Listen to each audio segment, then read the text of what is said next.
This is not a drill. This is not theory. This happened over a weekend. While most people were checking sports scores and ignoring their portfolios, silver moved 5% in a single session. Not over a week, not over a month, in hours. And the reason is not what you're being told. The surface level explanation, that it's just nervous investors buying shiny metal, misses the actual mechanics of what happened and what it signals about where we are in this cycle. What happened over the weekend was not just another headline. It was a structural fracture in something that has been quietly holding the entire financial system together for decades. The assumption that the Federal Reserve operates independently from political interference. That assumption just got tested in a way it has not been tested since 1951, and silver is pricing that in faster than almost any other asset on Earth. I'm going to walk you through exactly what happened, why the market reacted the way it did, and what the mechanics tell us about where this goes next. By the end of this, you'll understand why the real story is about a building renovation, and why what's happening in the silver market right now is one of the clearest signals we've had in years. Stay with me on this, because the details matter. Over the weekend, Federal Reserve Chairman Jerome Powell confirmed something unprecedented. The Department of Justice served grand jury subpoenas to the Federal Reserve. The stated reason involves testimony Powell gave last June about a $2.5 billion renovation project at the FedEx headquarters. The allegation is that he may have mischaracterized certain details, marble, elevators, rooftop terraces. Now, on the surface, this sounds almost trivial, a dispute about a building project. But here's what matters. Powell himself, in an extraordinary video statement called the investigation pretextual, he said directly that the threat of criminal charges is a consequence of the Fed setting interest rates based on their assessment of the economy rather than following the preferences of the administration. Let me translate that from Fed speak. The chairman of the most powerful central bank in the world just publicly accused the executive branch of using the criminal justice system to pressure monetary policy. That has not happened in modern American history. And the market understood immediately what it meant. Gold spiked above $4,600 per ounce. Silver surged past $85. The dollar weakened. Treasury yields pushed higher at the long end. Mining stocks jumped double digits in pre-market trading. The public explanation you'll hear is safe haven demand. And that's technically accurate, but it's incomplete. What actually happened was a repricing of institutional trust across the entire dollar system. Here's the critical point. I've been watching flows in the precious metals complex for a long time. And what struck me about Monday's session wasn't just the magnitude of the move, it was the speed. Silver doesn't normally move 5% in a session unless something structural has shifted. To understand why, you need to understand how silver actually trades. Think of it like this. Imagine a parking garage that everyone uses, but almost nobody actually parks their car there. They just trade tickets that represent parking spaces. The tickets are liquid, easy to trade, and the price is set by supply and demand in the ticket market. Now imagine that one day, everyone realizes there might be a problem with the parking garage itself. Maybe it won't be managed the same way anymore. Maybe the rules could change. Suddenly, everyone wants to know, how many actual parking spaces are there? How many tickets are outstanding? And what happens if everyone tries to park at once? That's the silver market. The futures market, what you see quoted on financial terminals, represents claims on physical metal. But the ratio of paper claims to actual deliverable silver has been stretched thin for years. When confidence shifts, the market doesn't move in an orderly fashion. It gaps. Let me give you the numbers so you understand the scale of what's happening. Silver ended 2024 around $29 per ounce. By late December 2025, it had briefly touched $83. That's nearly a 200% move in a year. And now we're looking at prices in the mid-80s, with some analysts projecting a move toward $100 in the coming months. But the price alone doesn't tell you the real story. The real story is in the physical market, and that's where things get uncomfortable. COMEX registered inventories, the silver that's actually available for delivery against futures contracts, have declined by approximately 70% since 2020. London Bullion Market Association vault holdings have dropped roughly 40% over the same period. Shanghai inventories are at their lowest level in a decade. Now, let me do the math with you. Global silver demand in 2025 was approximately 1.24 billion ounces. Total supply, mine production plus recycling, came in around 1.01 billion ounces. That's a deficit of over 230 million ounces in a single year. And this was the fifth consecutive year of structural deficit.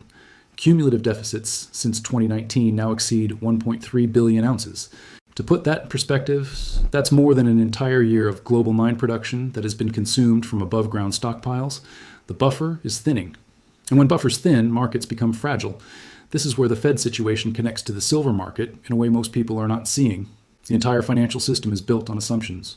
One of those assumptions is that central banks operate independently from fiscal and political pressures. This isn't just a nice idea, it's embedded in how assets are priced. When you buy a treasury bond, you're making a bet that the dollar will maintain its purchasing power over time. That bet requires you to believe that the central bank will prioritize price stability over political convenience. If that assumption weakens, even marginally, the entire pricing structure of dollar-denominated assets has to adjust. Long-term interest rates rise to compensate for the risk. The dollar weakens against hard assets, and capital begins to flow toward things that don't depend on institutional credibility: physical commodities, gold, silver. Deutsche Bank warned about this last July. Their research note stated plainly that if Fed independence is compromised, both the currency and the bond market could collapse. They compared the potential scenario to Turkey, where political control over monetary policy has contributed to chronic inflation and currency devaluation. The market heard that warning. And now, with a sitting Fed chair under criminal investigation while publicly accusing the administration of political interference, that theoretical risk just became tangible. Here's what most people miss about how markets actually work in moments like this. Under normal conditions, arbitrage smooths out price differences across markets. If silver is trading higher in London than New York, traders move metal to capture the spread. Supply flows to where demand is highest and prices converge. But what happens when the system itself is under stress? What happens when traders aren't sure if the rules will be the same tomorrow as they are today? The arbitrage breaks down. You get what's called a basis divergence, where the paper price and the physical price separate. We've seen this in silver markets over the past month. Reports from Asia indicated physical silver trading at premiums of $8 to $10 above COMEX prices. In some cases, premiums reached 50% or more above quoted spot prices. This is not normal. In a healthy market, these spreads don't exist for more than a few hours. The fact that they've persisted tells you that something is structurally different this time. Stay with me here, because this is where it gets important. The assumption that broke over the weekend was not just about Powell or the Fed renovation. The assumption that broke was this: that the institutional framework of American monetary policy would remain stable regardless of political changes. That assumption has been the bedrock of dollar hegemony for decades. It's why foreign central banks hold treasuries as reserves. It's why the dollar serves as the world's settlement currency. It's why American interest rates set the benchmark for global capital costs. When that assumption cracks, even slightly, it triggers a cascade of repositioning. Not just by retail investors worried about inflation, but by institutions, sovereign wealth funds, central banks. The flows into gold and silver over the past 48 hours weren't driven by sentiment, they were driven by risk management. Let me walk you through how a risk desk thinks about this. You're managing a portfolio with exposure to dollar-denominated assets. Your baseline assumption is that the Fed maintains credibility and independence. Under that assumption, you might hold 5% of your portfolio in hard assets as a hedge: gold, silver, commodities. Now, a new variable enters the equation: the possibility that Fed independence is being actively undermined. You don't know how it resolves. Maybe Powell finishes his term. Maybe he's replaced. Maybe the investigation goes nowhere. Maybe it escalates. What do? You don't wait for certainty. Certainty comes too late. You adjust your hedges. You move your hard asset allocation from 5% to 10%, maybe 15%. You do this not because you're sure something bad will happen, but because the probability of a tail event just increased. Now multiply that decision across thousands of institutional portfolios, managing trillions of dollars. That's what moved silver 5% in a session. This is where the math breaks. Let's model a stress scenario. Assume that 2% of global dollar reserves, held by foreign central banks, sovereign wealth funds, institutional investors, rotate into hard assets over the next 12 months. Global dollar reserves are approximately $12 trillion. 2% of that is $240 billion. The entire above-ground silver market is worth somewhere in the range of $150 billion at current prices. The annual silver market total supply is around $80 billion. You see the problem. Even a marginal shift in capital allocation overwhelms the available supply. And unlike financial assets, physical silver can't be printed. It has to be mined, refined, transported, delivered. That takes years. When demand surges into a market with constrained supply and depleted inventories, you don't get orderly price appreciation. You get discontinuities, gap moves. The kind of moves where the price at the end of the day has no relationship to the price at the beginning. Let me describe what happens in a liquidity cascade, because that's the risk we're approaching. Think of it like a crowded theater. Under normal conditions, people enter and exit through multiple doors. If someone wants to leave, they get up and walk out. No problem. Now imagine someone yells, "Fire." Everyone tries to exit through the same door at the same time. The doors that were sufficient for orderly traffic become bottlenecks. People get crushed. The exit becomes more dangerous than staying inside. Financial markets work the same way. Liquidity, the ability to buy or sell at quoted prices, exists when there are participants on both sides of the trade. But in a panic, everyone is on the same side. There are no buyers at the offered price. The price has to fall, or in this case, rise, until new buyers are attracted.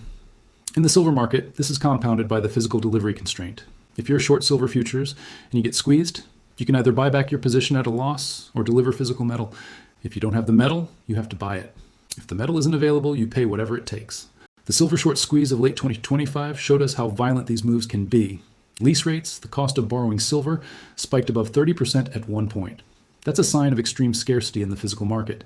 The paper price and the physical price were signaling different realities. So here's where we are. Two realities are diverging. Reality one, the paper market, where silver trades on screens, where algorithms set prices, where leverage allows positions many times larger than the underlying metal. Reality two, the physical market, where actual bars sit in vaults, where industrial users need metal for solar panels and electronics, where delivery means a truck shows up and takes something away. For years, these two markets moved together. The paper market set prices, the physical market followed. Arbitrage kept them aligned. But the gap is widening. Physical premiums are expanding. Delivery times are stretching. Some dealers are limiting purchases. Some funds have suspended new subscriptions because they can't source metal at quoted prices. This is what happens when a market enters a structural deficit for 5 consecutive years, while also being used as a hedge against institutional instability. The two sources of demand, industrial and investment, compete for the same shrinking supply. And eventually, something has to give. Let me outline 3 possible paths from here. Path 1, the fantasy scenario. The investigation into Powell is resolved quickly. Tensions de-escalate. The administration backs off. Fed independence is preserved. Markets stabilize. Silver corrects 20-30% as the risk premium unwinds. Probability, low, maybe 15%. The political dynamics suggest escalation is more likely than retreat. Powell's term ends in May. The administration is already interviewing replacements. The structural incentives point toward continued pressure. Path 2, the managed transition. Powell completes his term. A new chair is appointed, who is nominally aligned with lower rates, but maintains enough credibility to avoid a market crisis. The Fed cuts rates aggressively. Inflation runs hotter than target. Silver continues its bull market, but in a more orderly fashion. This is the muddle-through scenario. Probability, moderate, maybe 50%. This requires the administration to understand that an outright assault on Fed independence would backfire catastrophically. The bond market vigilantes showed their teeth in April 2025 when tariff uncertainty spiked yields. The lesson may have been learned. Path 3, the structural break. Fed independence is compromised in a visible, undeniable way. Long-term inflation expectations de-anchor. The bond market reprices sharply. Foreign holders of treasuries begin diversifying. The dollar enters a secular decline. Silver and gold become not just hedges, but core portfolio allocations. Probability, higher than it was a week ago, maybe 35%. And that probability is what moved silver 5% in a session. Here's what this means for you. And I want to be clear, this is not financial advice. This is analysis. The signal from the silver market is not that you should panic. Panic is what happens when people haven't prepared for scenarios they should have anticipated. The signal is that you should understand what silver is telling you about the broader financial system. Silver is saying the assumptions that have underpinned dollar-denominated asset pricing for decades are being tested. The outcome is uncertain, but the probability of outcomes that favor hard assets has increased materially. That doesn't mean you abandon your portfolio and buy bullion. It means you think carefully about your exposure to institutional risk. It means you consider what your portfolio would look like if the next 5 years don't look like the last 5 years. It means you stress test your assumptions. Here are the signals to watch in the coming weeks. First, watch the Supreme Court. There's a pending case about executive authority to remove agency heads. The ruling could come this month. If it goes in the administration's favor, the pressure on Powell and his potential successor intensifies immediately. Second, watch the Fed meeting on January 29th. The market expects rates to hold at 3.5 to 3.75%. But more important than the decision is the language. Any hint that the Fed is responding to political pressure or conspicuously refusing to will move markets. Third, watch the COMEX inventory reports. They're published weekly. If registered inventories continue to decline while open interest rises, the conditions for a delivery squeeze tighten. The ratio of claims to deliverable metal is the tell. Fourth, watch lease rates in London. Silver lease rates above 10% indicate physical scarcity. If they spike again toward the 30% plus levels we saw in late 2025, that's a sign that the paper-physical divergence is accelerating. Fifth, watch the dollar index against the Swiss franc and Japanese yen. These are the traditional safe haven currencies. If the dollar weakens against them while precious metals strengthen, it confirms that the move is about institutional trust, not just commodity speculation. Zoom out for a moment. What we're witnessing is not just a silver rally. It's not just a Fed controversy. It's a potential inflection point in how the global monetary system prices institutional credibility. For 50 years, since Nixon closed the gold window, the dollar has operated on pure faith. Faith that American institutions would maintain their independence, their credibility, their commitment to monetary stability. That faith has been tested before. In the 1970s, stagflation. In the 2008 financial crisis. In the COVID liquidity crisis. Each time, the institutions held. Each time, the faith was restored. This time feels different. Not because the fundamentals are worse, though they're not great, but because the challenge is coming from inside the system. The pressure on the Fed isn't from external shocks or market forces. It's from the executive branch of the same government that issues the currency the Fed manages. That's a different kind of stress, and the market is pricing it accordingly. The question is not if this resolves. Everything resolves eventually. The question is how it resolves and what the cost of resolution will be. If Fed independence survives this challenge, it will be because the market imposed discipline. Bond yields will have spiked enough, the dollar will have weakened enough, that the political cost of pressing further exceeded the benefit. That's how market discipline works. It's painful but functional. If Fed independence does not survive, if we enter an era of politicized monetary policy, then the repricing has only begun. Silver at $85 would be a staging point, not a destination. The entire asset pricing structure of the developed world would need to adjust for a new reality. I don't know which path we're on. Nobody does. But I know what the probabilities look like. And I know what silver is telling us. It's telling us that the market is not waiting for certainty. It's repricing now. It's treating institutional risk as something that belongs in the price. And when silver moves 5% in a session, it's not because retail investors got excited about shiny metal. It's because capital, real institutional capital, is seeking shelter. Pay attention to what the market is telling you. The price is information. And right now, the information is clear. Something fundamental has shifted. The question is how long it takes everyone else to notice. That's what I've got for you today. If this was useful, let me know in the comments what signals you're watching. I'll be back with more analysis as this situation develops. Stay focused, stay prepared. And remember, in moments like this, the cost of being early is much lower than the cost of being late.